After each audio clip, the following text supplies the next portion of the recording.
Welcome, everyone, into the latest edition of the USFL podcast interview series, bringing you the latest from players, coaches, and personalities from around the United States Football League. Today, I am pleased to be bringing in someone who is leading the league in interceptions right now and has really been helping bring a defensive resurgence for those folks over in the North, those previous North champions from last season that have found a new path, I would say, in the last 3 weeks. It is Amani Dennis joining me today on the USFL podcast player interview series.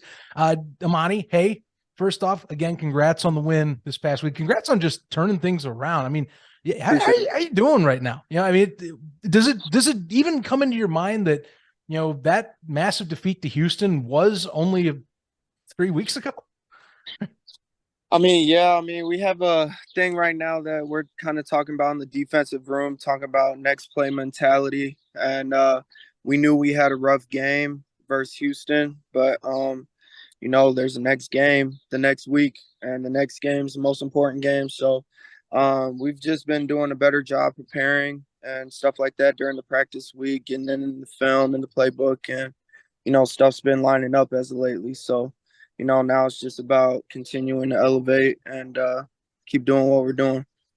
Right. I think a lot of us have been asking just kind of, what is being said in there. I know, for example, and I love you speak on this, after you guys won against New Jersey Generals, your buddy, your own teammate, Luis Aguilar, kicking for a pro record 8 field goals in that one. Great defensive effort at times against the Generals too.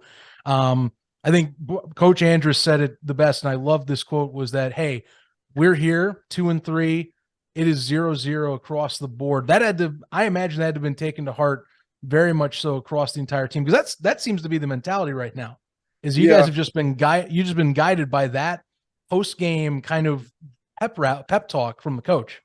Mm-hmm. Yeah, no, for sure. I mean, we're just focused on going 1-0. I mean, the message last week, this past week, was talking about how now we could keep control and not being able to look back in the mirror and, kind of see who's after us and stuff like that. Now we could keep control, and that's what we did by winning that last game. So, now we got a good test with Birmingham, and, it's going to be a good game.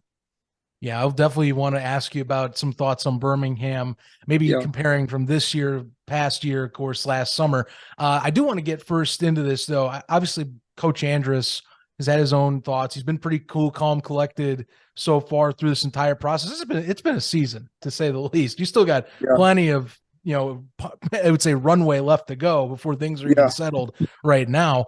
How has defensive coordinator Brad Miller been taking this? Like I said, I mean, anytime I've seen and I don't mean to bring up bad memories with the Houston contest, but anytime I see a game like that as a person watching, I think either you're throwing the tape away or someone's grilling you after the fact, and it is boot camp season next week. How was that leak weeding in? How have things been since then? After that week, it was a little more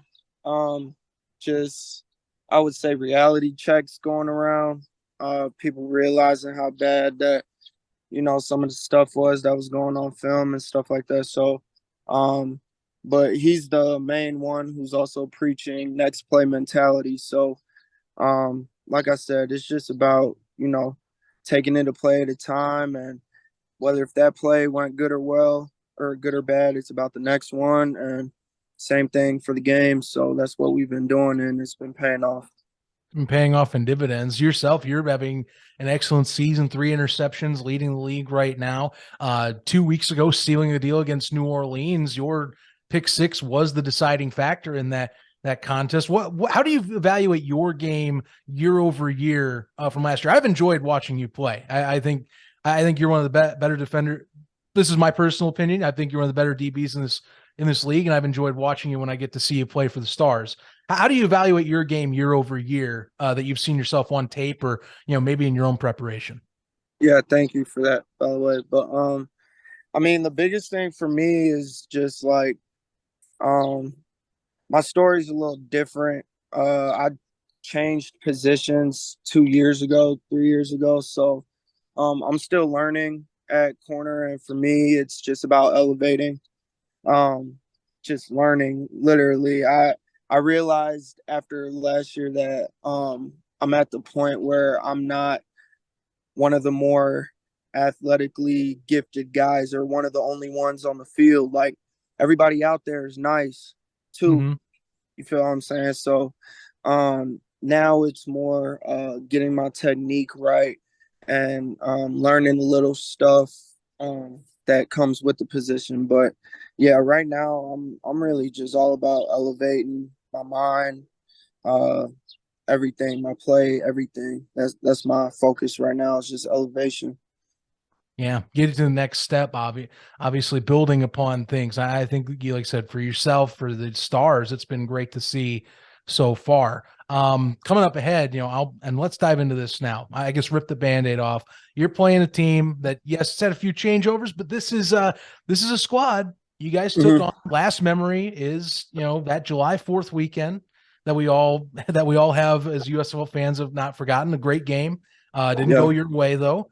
How do you prepare? First off, just the fact that you're playing the QB that played second half and Alex Magoo, someone that now has had more tenure under his belt, and now you got to prepare because he's even more mobile than last year. Yeah, I mean, he's a good quarterback. Can't take nothing from him. They're a very good team. Disciplined, got some athletes, but I mean, this is just another week for us. Like, we're not looking at it like no Super Bowl or anything like that. We're just, like I said, another 1-0 week. Take everything a day at a time, a play at a time, and preparing that way. It doesn't matter who we're lining up against. We're just gonna prepare, and when the game comes, we'll see who's the better team. Mm-hmm.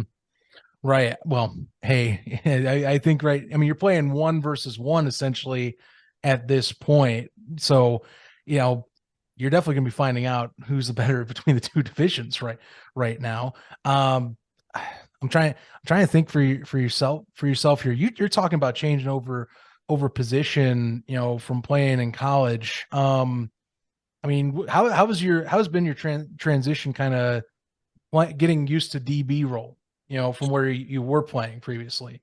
Yeah, so I played free safety in college. Just a little background. At my high school, I played quarterback.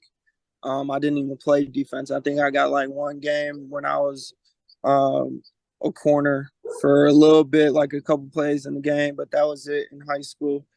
And then college, I went to free safety. I had 3 years at Carthage College, a D3 school in Wisconsin. Did my thing over there, did what I was supposed to.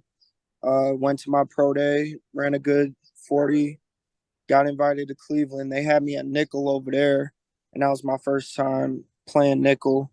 And that's kind of where I was a little bit introduced to corner, but not really. Like, I was just there for minicamp, so it was 3 days, and they had me at nickel for 90% of the reps. And then when I went to the spring league is when I changed over to corner. And yeah, it's been a transition, but I mean, I trust my God-given abilities, and on top of that, I work real hard. I realize that I'm blessed to be in the position that I'm in, and because of that, like, I work hard because I know what it's like and what it's been like for me to get to the point where I'm at right now. So I just, yeah, like I said, it's just an elevation mentality, just continuously trying to keep elevating and, yeah, get better. So let me ask you this then, because I find that fascinating. QB to free safety, essentially. How does one transition that? I've heard, you talk about, I've talked with people that they've transitioned because of speed or they have certain physical attributes, that makes them capable of kind of fitting into that role or kind of getting used to that role. Yeah. How do you go from QB to free safety? Like I said, that seems like I think to some, that'd be quite a jump. You're going from being the guy that doesn't want to get hit often to essentially the dude that should be the free roaming bruiser on the defensive secondaries end, if catch my drift. Yeah. Yeah, no, I mean, to be honest, it was a smooth little transition. For the main reason that everything that I knew that I did or didn't like from a safety when I was playing quarterback in high school, I just transitioned it to the other side now. Now I'm at safety. Now I know what he doesn't like. I know what, he does like. So kind of just did it that way and then let my athletic ability, take over and stuff like that. But yeah, it wasn't really as tough, I would say, besides like footwork and stuff like that. But that was something that I was always doing, even playing offense. I was doing footwork stuff. So, um, yeah, it's just transitioning over to now moving backwards as opposed to looking forward and running forward. Right.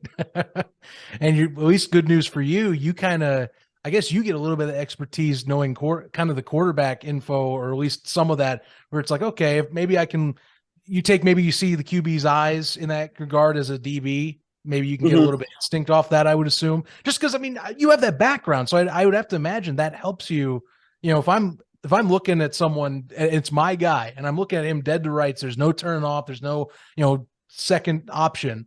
I would be assuming if I turn my head around, I know this guy's going to get the ball and Yeah, I'm going to be trying to get it batted down, or I can go for a pick if I'm ready to go, because a lot of DBs, to me, I think if they turn their heads around, there's a lot more interceptions that could happen if you just turn your head. You know what I'm saying? yeah, no, for sure. I mean, it's a big technique thing, especially a corner. Like I feel like at free safety, you kind of have time on your hands, and if you have speed, that means you kind of have more time in a way. So, you can make more plays that way while being at free safety. But at corner, like everything happens like this. So, technique needs to be on point. You need to be ready to break whenever. So, it's a little different. It's a little different, but yeah, I love it. I love it, and I'm getting better. And yeah, just trying to keep elevating, like I said. Who in the league? You've been in the league for 2 years, so I got to ask, who's giving you the most fun battle, at least one-on-one for yourself, that you can think off of right now? I mean, you played all 8 teams, 2 different seasons, multiple different players. I'm generally curious. You saying fun battle? Well, or at least one that I think's a challenge that like think like Calvin Johnson, Charles Tillman, how those used to be, like those Yeah, one-on-ones, like that. yeah. I mean, I don't know really. I look at all receivers just for what they are. Like each receiver has a different thing about them that they're good at, they're not good at. So, different receivers are good for their own different reasons. So I couldn't really put a name on it for real. That's fair enough. What about in practice, perhaps? Now, I only ask because the Stars, to a lot of people, it's quite a loaded roster, to say the Yeah, least. You got to go against yeah, Corey Coleman, that yeah, is, in practice every day. yeah.